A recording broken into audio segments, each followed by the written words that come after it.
New management, Juneteenth jobs, and memorial marching. All this and more as the Stafford Weekly News starts now.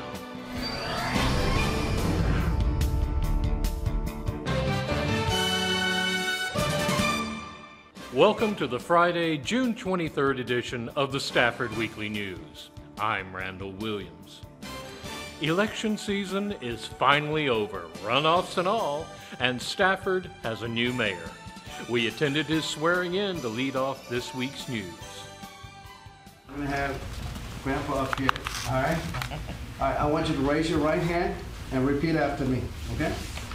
I, Ken Matthew, do solemnly swear that I will faithfully execute the duties of the office of Mayor for City of Stafford and the State of Texas, and will to the best of my ability preserve, protect, and defend the Constitution and laws of the United States and of this state. So help me God. Congratulations, Mayor.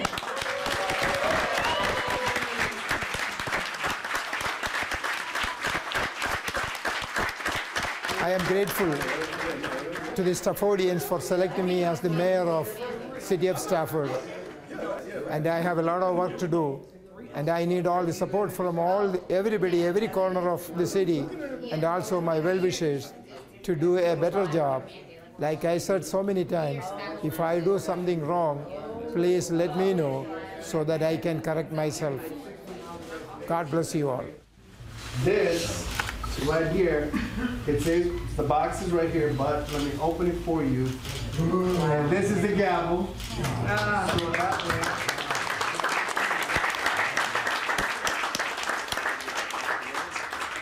So you'll be able to use this gavel, but when it all said and done, you'll be able to take it with you and keep it in this box forever.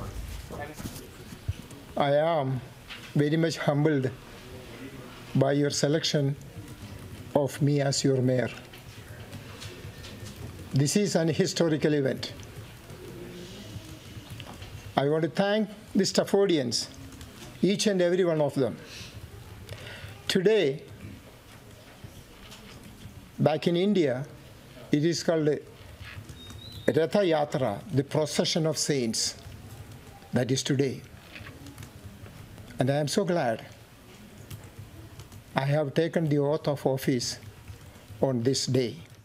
What an opportunity and an honor for us to have our first minority mayor, and then somebody that he's from my neighborhood where I grew up. And I mean, it's an honor and a privilege to know that I've grown up and seen this man and everything that he's done, and for the future and the vision that he has.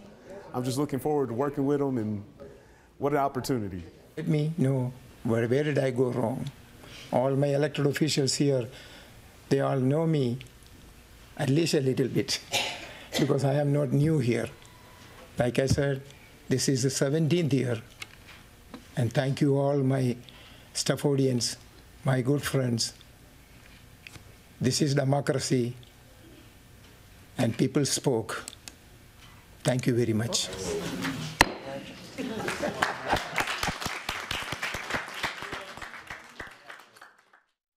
Juneteenth is our newest federal holiday, and this year saw Stafford's first official celebration of that day.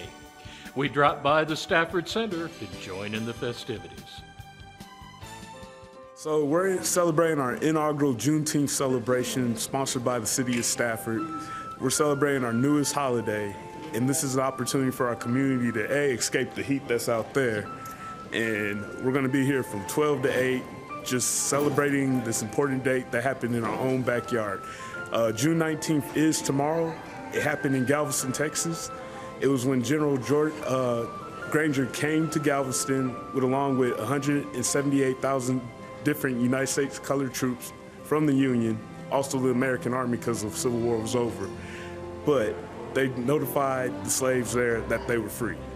And so fast forward 100-something, 50 years, 70 years later, we're here in Stafford, Texas, celebrating our first one. So once again, have some fun, learn some history, and thank you.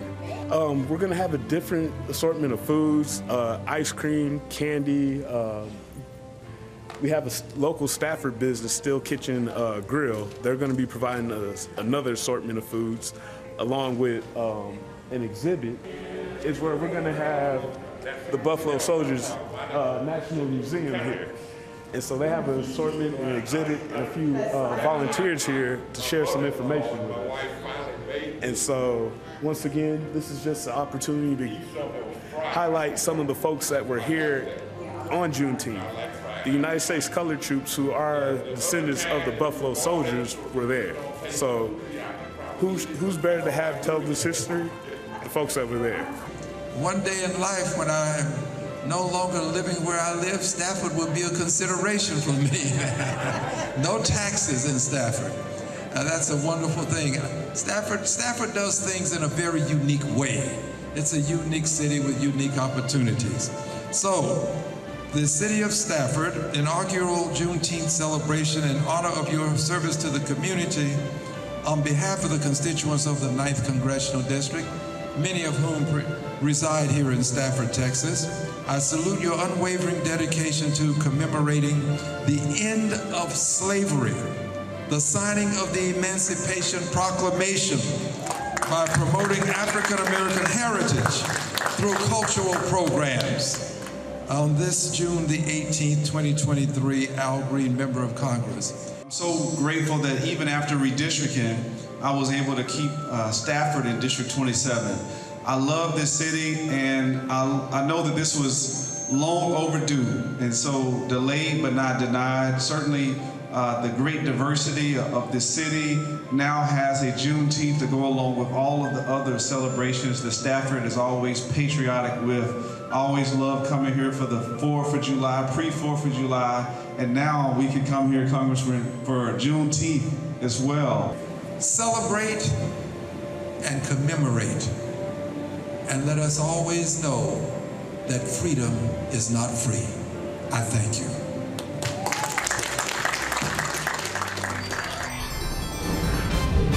It's a work wonderland. Next.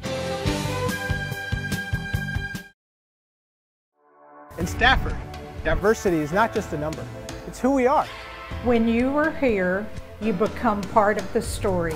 You can sleep well knowing we're always on the job and looking out for you. It's a great place for growth and opportunity. Tradition starts here. We teach your children and we stick around for your grandchildren.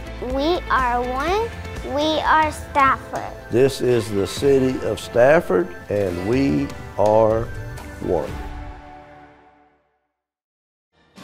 Juneteenth was a busy weekend for a lot of people, and HCC kicked it off by joining with Missouri City's festivities to host a workforce symposium and job fair.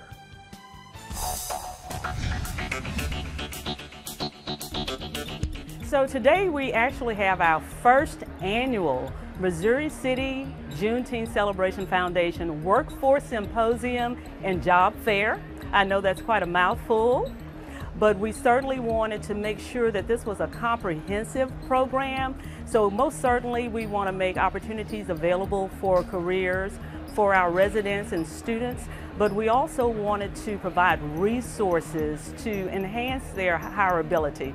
So in addition to just having almost 40 vendors here or 40 employers here, we also have some seminars going on concurrently. And we have seminars that are helping students and just individuals who want to enhance their resume writing skills as well as their interview skills, where we will be conducting mock interviews. Additionally, HCC has an adult literacy program where there are certificates in technical fields like emergency medical technician, business technology, etc. We will have seminars on that, just explaining the programs to people, letting them know how they can actually become certified in those areas outside of any type of degree program. And these programs are for not only high school graduates, but even for those who have not graduated from high school. So we want to let you know that you can have a lucrative career even beyond having a certain academic level of education. The Missouri City Juneteenth Celebration Foundation, or MC MCJCF was founded 21 years ago by my husband, Donald Smith, who was a council member for Missouri City at that time. Since then, we've held the Missouri City Juneteenth celebrations every year. We have multiple events, including, well, free for the most part, and family events throughout the week. It's a week-long celebration. Last year, Don planned for this workforce symposium and job fair. He called in Dr. Turner and developed a committee, and together the committee worked with him until his demise. And then since that point, Dr. Turner and the committee, with her leadership, has developed what you see behind me, which is a magnificent event. We actually started planning this event in the summer of 2022 with the late Don Smith, the founder of the Missouri City Juneteenth Celebration Foundation. And there have been multiple committee members, volunteers that are part of that foundation that have participated in the planning, along with HCC staff members to come to this event today. This is a much bigger response for Houston Community College and, of course, the Missouri City Juneteenth Celebration Foundation. You know, this is the very first event that we've done together, and immediately, right at 11 o'clock, people were waiting in line to start talking to the vendors, discussing job opportunities, so this meets our expectations greatly. So HEB, as most people know, is very, very ingrained in the community. And so we keep our roots and we keep our hands in the community to make sure that we're hiring people and partners in the community. And so we're here because we're always looking for great partners to join our team. We have an enormous team of folks that have a culture that's unique to many other retailers. And I've been with HEB myself for 16 years, and I can tell you that we take the best of the best. We don't just take anybody. And so it's better if we come in person and see who's out there to meet them and then bring them into the store, because we want to give everybody a chance. So far, wow, it's more than I thought. I've already interviewed unofficially about 21 people, and we've only started at 11 o'clock, so that's not even an hour. Dr. Madeline Barillo was the contact for Don and with Missouri City, because this is a Missouri City event. She has been very supportive of the events that we've had, and she really put forth effort to give us the people to make this a success.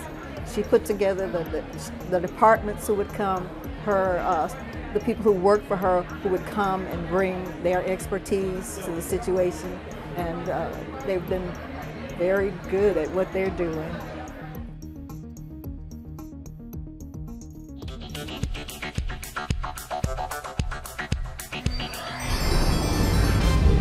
Detergent designs. Next.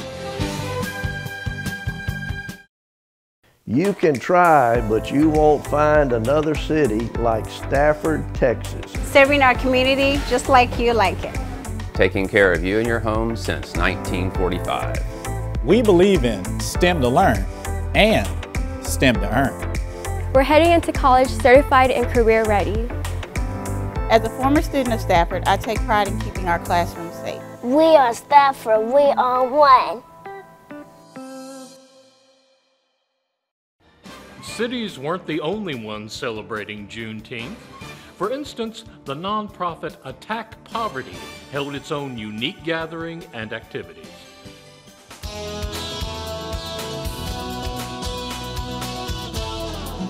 Today we are celebrating Juneteenth.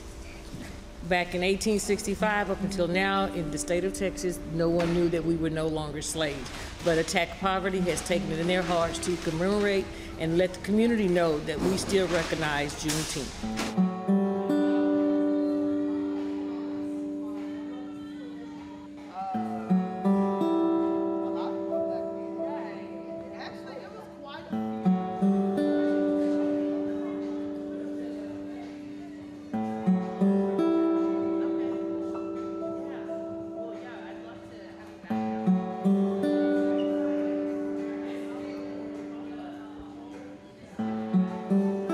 Today, to start off with, everybody's going to be able to hear John Holliday. He's coming to sing. We have Shatera Johnson, who has all these artifacts. We also have a drama that's going to be done by Candy Phillips. She's going to demonstrate what it is to be a slave and then to become a president of the United States of America. So there's going to be a lot going on. We're going to honor different head leaders who are here in the Rosenberg, Richmond area, educators, police officers. So that's what we're going to portray today. I can read, I can write.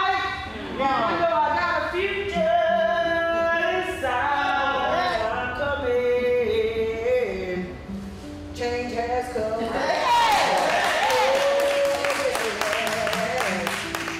Facing the rising sun of the day. Attack Poverty understands and they realize to memorize things and to remember things and bring history to life. And that's what they're doing today, bringing it back to life. By the time you get home, your parents knew it. You're in double trouble. Shatera?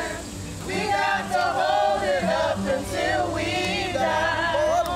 We are soldiers in the army. We got to fight. We got to fight. Although we have to cry. I never knew that there was a black freedom flag. So I learned that the other day when I saw it. So hopefully when the community comes, visitors come, they're going to see that there's things that they're going to learn from this.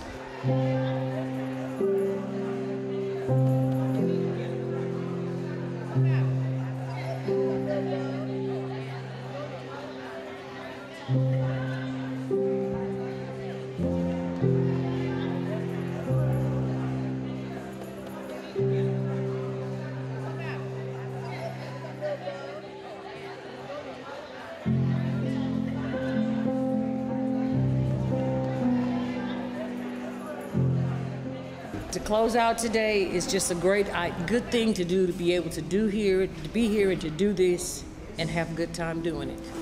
Go on the website, attackpoverty.org, and you can find out all the different information about our organization.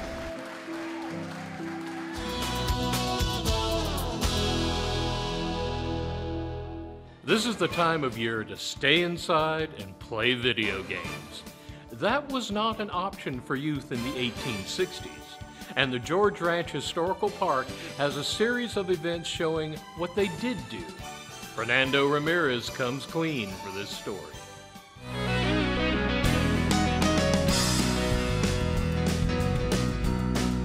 So today I have our teen volunteers working on historic soap carving. So that was a craft that was done in the 1860s, and they all have little bars of soap and some wood carving tools, and they're carving different shapes, flowers. One of them's carving a frog, just different things that they find interesting into the bars of soap. So in the 1860s, they made soap out of lye and animal fat, and basically lye was made out of wood ash. So anything that came out of your wood-burning stove, you could use those ashes, boil them down, and that would be lye. Then you would mix that lye with water, and then that lye water was actually really caustic, so they would do this process outside because it was very dangerous to do it inside. The fumes are dangerous to breathe. And they would then render animal fat into a boiled down substance, mix the two together until it was basically kind of like pudding, and then they'd leave it in a mold for 24 hours, and then that would be their soap.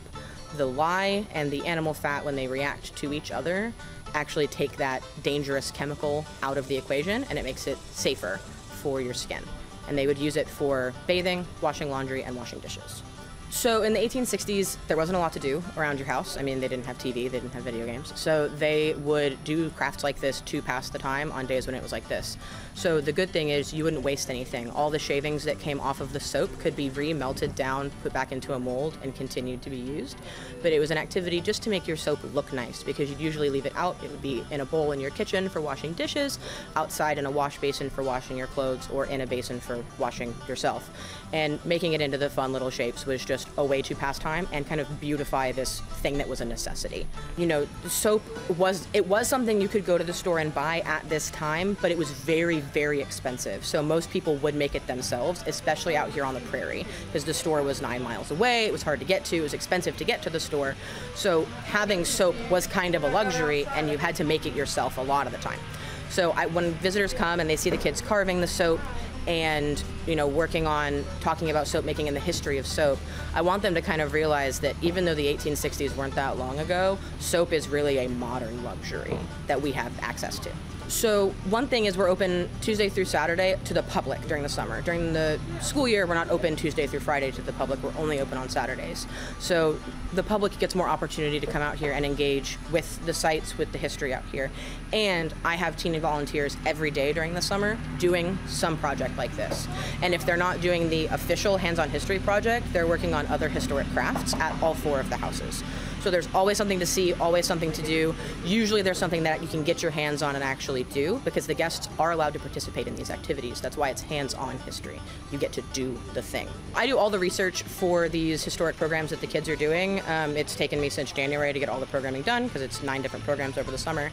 And it was actually really interesting to learn that soap has been around since ancient Sumeria, but it wasn't ever used for like bathing until the Roman times. Before then, it was only used for washing wool to be made into clothes. They weren't even washing their clothes with soap. They were just washing the wool before they made it into clothes. And all the research that I do for this program all summer, I always learn so much, and it's great for me to be able to impart that to the teen volunteers whenever they come out.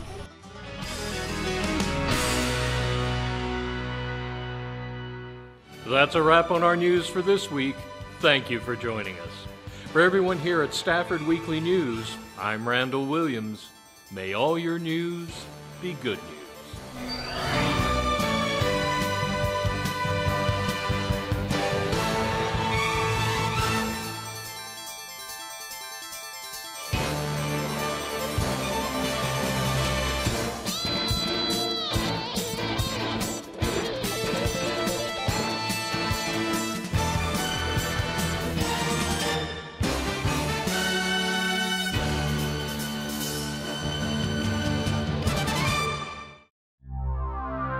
This program was produced on the Stafford campus of Houston Community College.